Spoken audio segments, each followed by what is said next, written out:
Additional films of the first hectic hours of the drive from Aachen. A 4.2-inch mortar opens fire.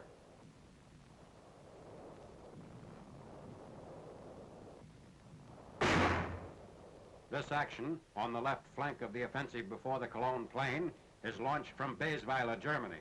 The enemy's stubborn resistance against our drives to Ruhr River line objectives at Lüneck and Jülich has cost him losses in both men and materiel. Smoke screens the advance as the 9th Army continues northeast from Aachen, while the 1st Army advances due east from Düren.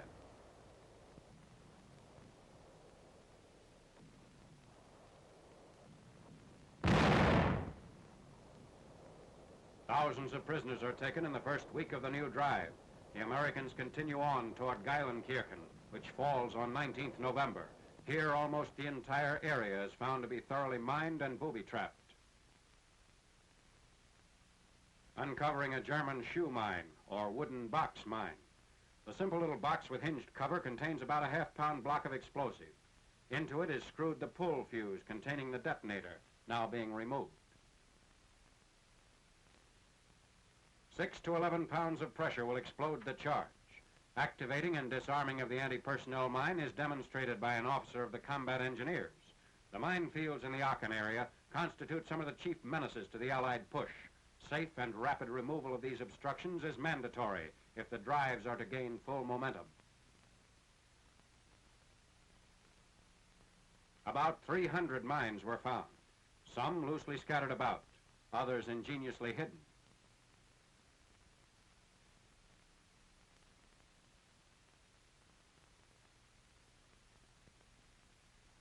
With the area cleared, infantrymen proceed northeast and east of Geilenkirchen.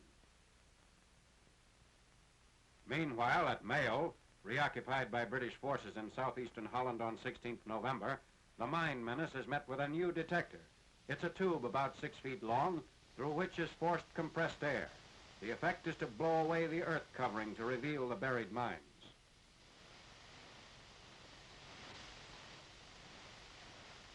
Many wooden box mines and teller mines are found.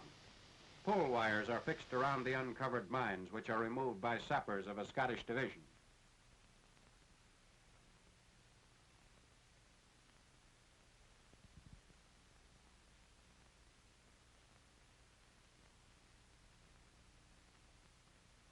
Teller mines are placed in a crater in an open field where they will be exploded by gelignite.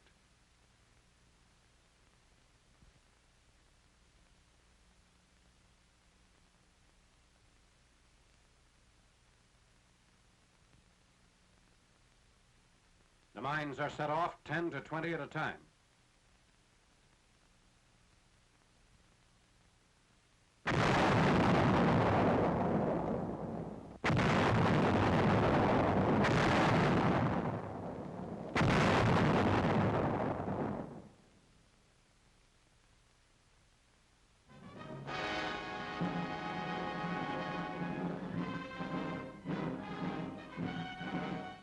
In Belfort, France, at the southern end of the 450-mile front, the German garrison is almost completely wiped out as the French First Army takes over on 22nd November.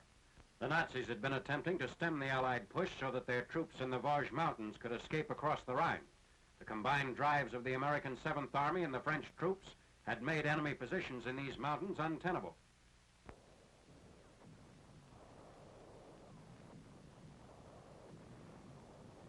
The seizure of Belfort is climaxed by an attack on fanatically resisting troops in the Chateau de Belfort, 17th century fortification.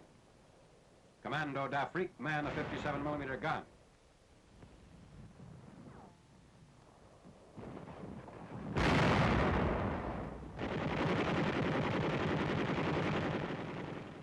After its fall on the morning of the 25th, the fort area is inspected by Major General Armand Chaillet, commanding French artillery. From the chateau's roof, the general looks out upon the captured city of Belfort.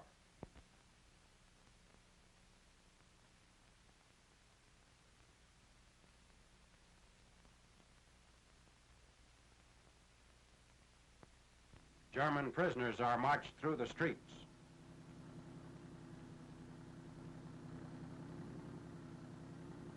While Belfort was being reduced, Mulhouse had also been taken by French units who entered the Alsatian city after reaching the Rhine. Mulhouse, the first large city in the path of the French advance up the Rhine Valley, has a population of around 100,000.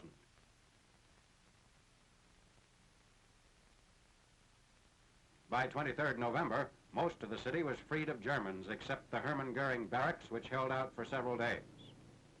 Tanks blast Nazi strong points.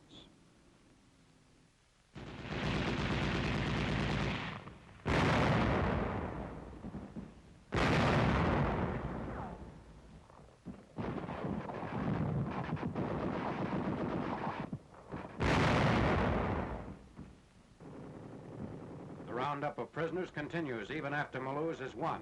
They're comprised of Nazi patrols which slipped into the city at night. As late as 10th December, German soldiers were still being removed from hiding places.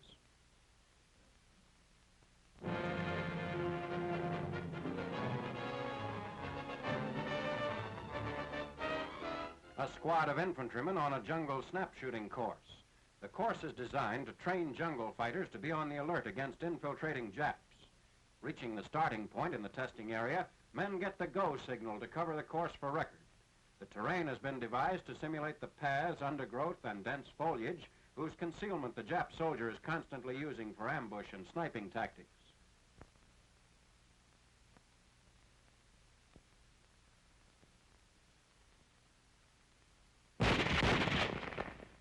Students receive individual tests. Their aptitude recorded on a score chart.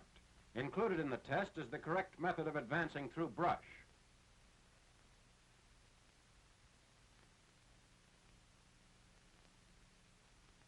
On the alert for a surprise attack. Meanwhile, the tripper gets ready to operate a mechanically contrived target.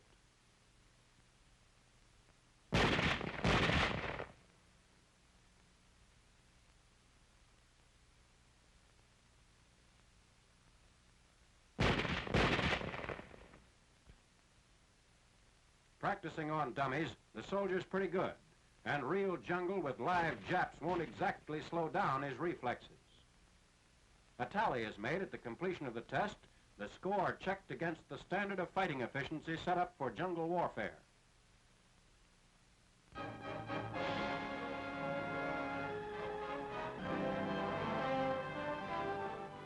At Quinzano, Italy, on 11th November, a 155 rifle is minus its breech block after exploding while firing. The cause was not immediately determined.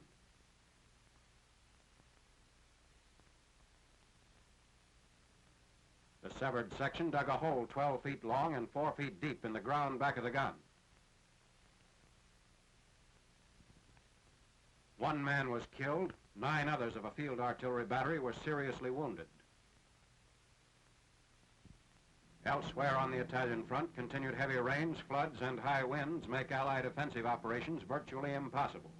Any existing activity is confined to patrol skirmishes without appreciable alteration to forward positions. This is Highway 6531 leading to the front. Bivouac areas also were reduced to quagmires, adding to the burdens of hard-pressed maintenance crews.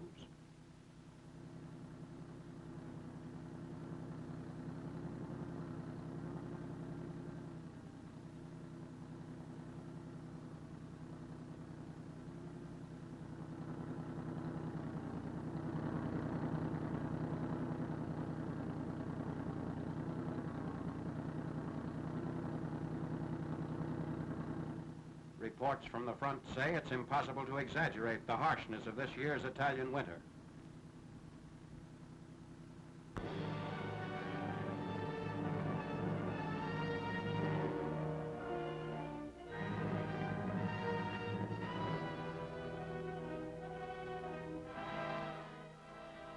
Red Army artillery officers plot a barrage at a command post on the Warsaw front in September.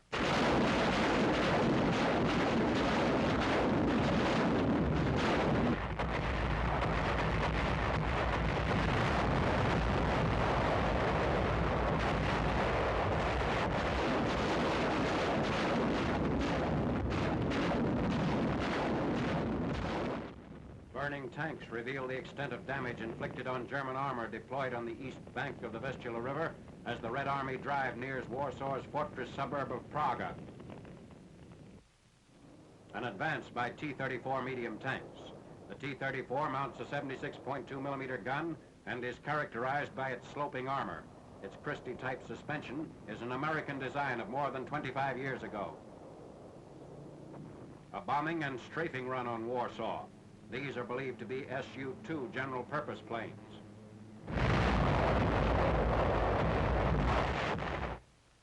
Smashed steel and concrete bunkers, part of a system of permanent German fortifications protecting the east bank of the Vistula. Construction of these defenses was begun after the Nazi debacle at Stalingrad, 1,200 miles to the east.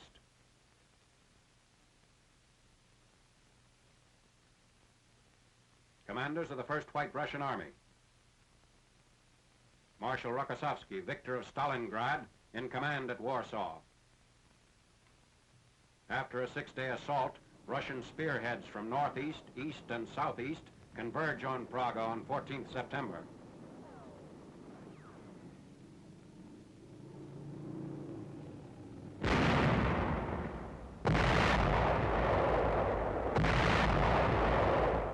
Red Army men advance through Praga after street barricades and pillboxes are blasted by tanks and artillery.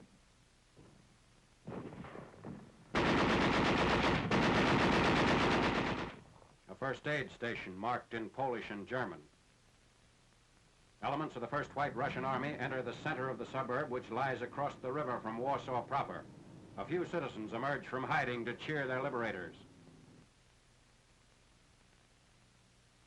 Officers of the Polish Committee on National Liberation. A Soviet representative confers with General Rolozhmierski, commanding Polish troops allied with the Russians.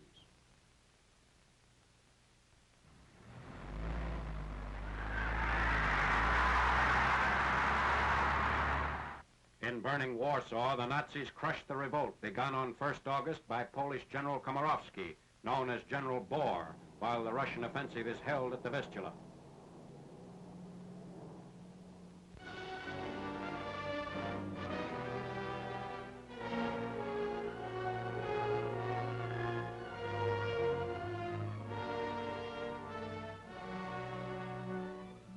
Super fortresses of the newly constituted 21st Bomber Command arrive at Islay Field, Saipan on 12th October, 3 months after the island was secured. As elements of General Henry H. Arnold's 20th Air Force, their mission is to bomb the Japanese home islands from the east, supplementing activity of the 20th Bomber Command from the west.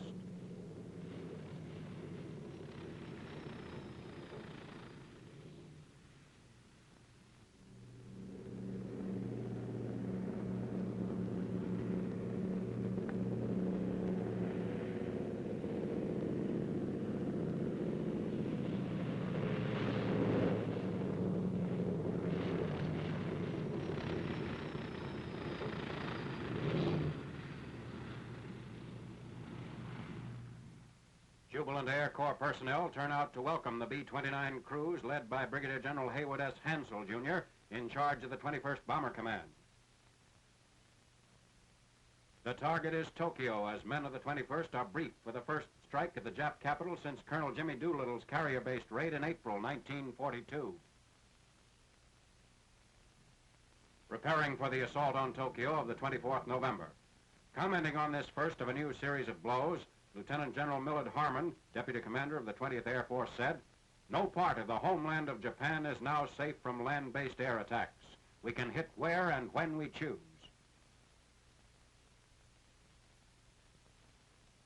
Brigadier General Emmett O'Donnell, Jr., leader of the task force, is ready as the 11-man crew of a Superfort receives a final briefing from A2.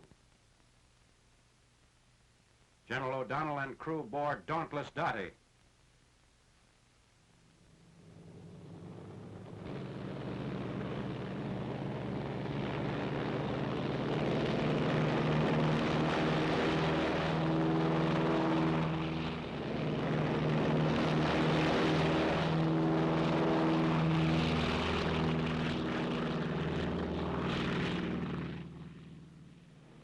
Flying 1,500 miles northwest, half of the large task force is assigned to bomb the Musashina aircraft engine plant, 11 miles from the heart of Tokyo.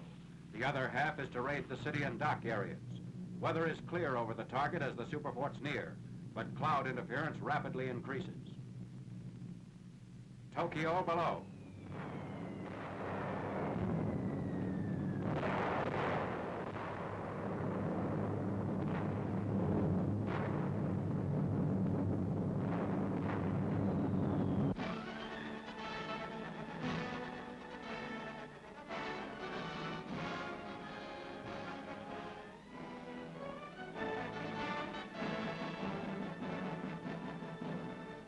One of our new type destroyers escorting a Pacific carrier force.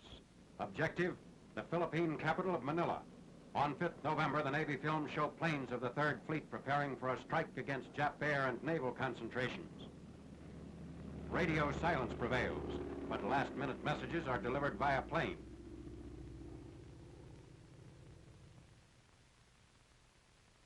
The first planes take off at dawn.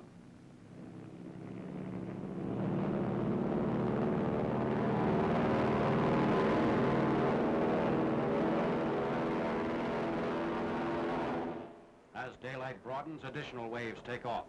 Regarded as a major operation, the attack is Admiral William F. Halsey's answer to Japan's exaggerated claims of multiple sinkings of our carriers. It's an all-out effort to hasten victory on Leyte by knocking out the Jap supply funnel for the embattled area.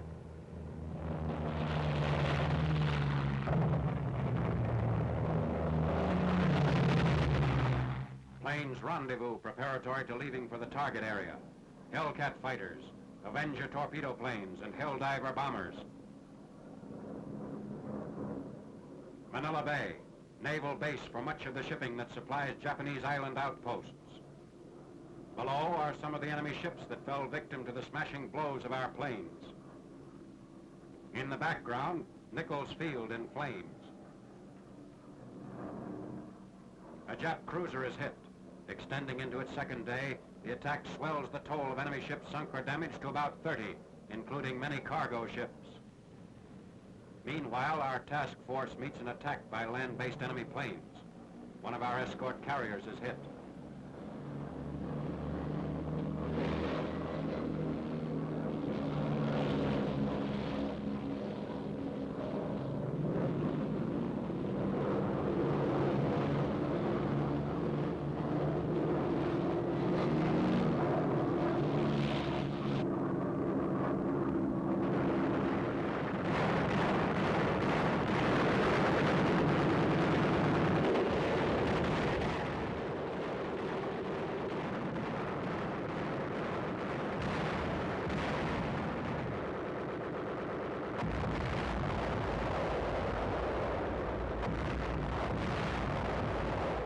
One of 5 enemy planes shot down in this action.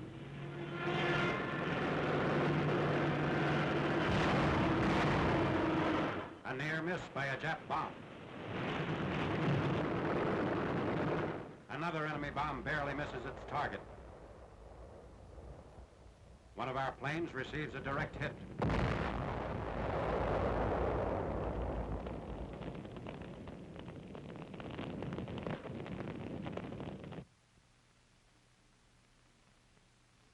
Similar damage occurs on another carrier.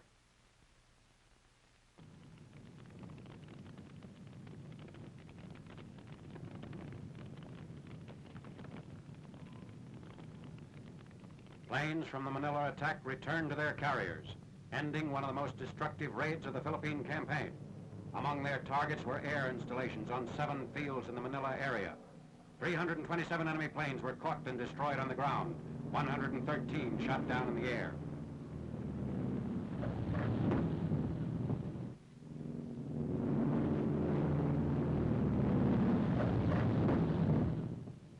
Funeral rites aboard a U.S. carrier for a rear gunner.